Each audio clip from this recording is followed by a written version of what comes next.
একটি দুর্ঘটনা সারা জীবনের কান্না, তা আমরা সকলেই জানি। জানার পরও আমরা কিছু কিছু ছোট ভুলের জন্য অকালে মৃত্যুর কোলে ঢলে পড়ি। দর্শক, সামনে যে লাশটি দেখতে পাচ্ছেন, এটি একটি নবজাতক মায়ের লাশ। বাসায় ডেলিভারি করানোর সময় মহিলাটি গুরুতর অসুস্থ হয়ে পড়ে, কিন্তু ডেলিভারি কাজ সম্পন্ন হয় এবং বাচ্চাটিও সুস্থ আছে।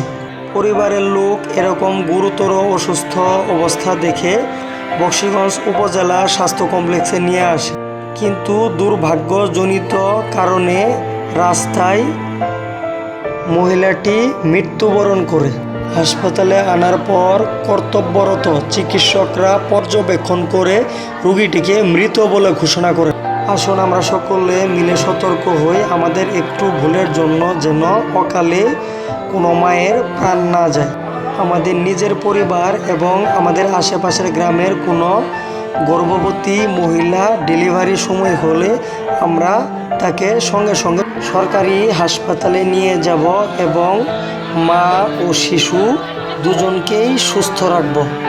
বিশেষ করে আমরা যারা গ্রামে বসবাস করি তাদের ক্ষেত্রে এই সমস্যাগুলি বেশি হয়ে থাকে।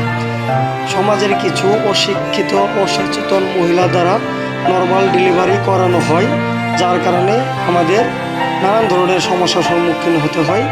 যাদের না আছে কোনো চিকিৎসা বিষয়ক জ্ঞান, না আছে কোনো ডেলিভারি করানোর ট্রেনিং।